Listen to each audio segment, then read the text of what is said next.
warm vinyl. You want to tell that to my wife, 17? Negative, Charlie 13. You're on your own. That's what I thought. Ash hung up the microphone and turned the radio to low before fishing his cell phone from his pocket. He called his wife far more often than he did anyone else, so her number occupied the first slot in his address book. It only took a couple of button presses to get her on the phone. Hey, honey. Guess whose favorite person is going to be late tonight? Hannah paused. I wouldn't know. My two favorite people are in the living room with me. She meant their two kids. Ash glanced at a colored pencil drawing of a police officer on his dashboard that his daughter Megan had given to him that morning before he left for work. Now that he wore a uniform every day instead of a detective's suit, she told everybody, stranger or friend, about her police officer father. I suppose your third favorite person is going to be late. Sorry.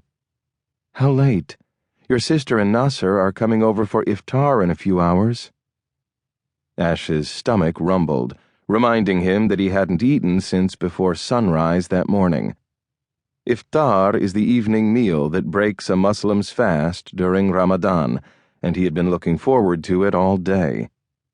He glanced out his window and noticed a line of cars that had begun to queue on the street, their drivers likely thinking he would open the road and wave them through eventually. Pedestrians, meanwhile, had begun to gather on the porches and stoops of houses nearby.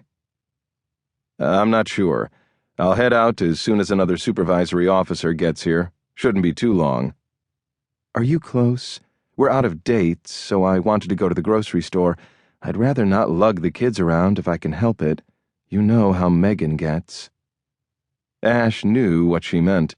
The last time he had taken his daughter to the grocery store, she made beeping noises when an overweight woman backed her cart up in a crowded aisle. Megan laughed, but the overweight woman didn't find it quite that funny.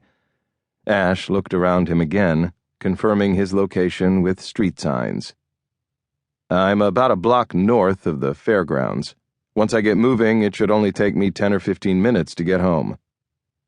Are you sure you're not in a bar? Ash didn't like admitting it aloud, but the question had merit. God forbade Muslims from drinking alcohol, and Ash usually managed to avoid it. He had more difficulty on some days than others, though. I haven't had a drink in 8 months. That's what you keep telling me, said Hannah, her voice a little sharp. Are you sure you're not in a bar? Positive. Good, she said, her voice softening to its usual tone. What are you doing by the fairgrounds? That's a pretty rough neighborhood. It was a good question, but maybe not for the reason Hannah expected.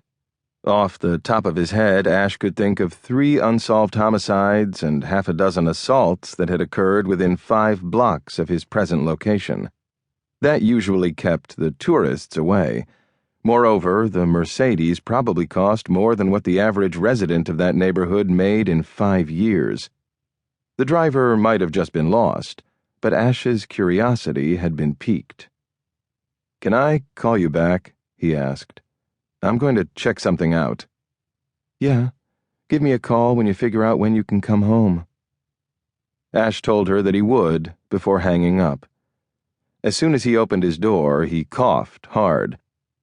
Indiana didn't have yearly vehicle emission tests like neighboring states, so many of the cars on its streets spewed air so toxic and thick that breathing their exhaust almost hurt. In the middle of summer, with its heat and humidity, hell just barely edges out a busy Indianapolis street for most uncomfortable spot in the universe. He walked toward the Mercedes with his shirt sleeve covering his mouth and nose.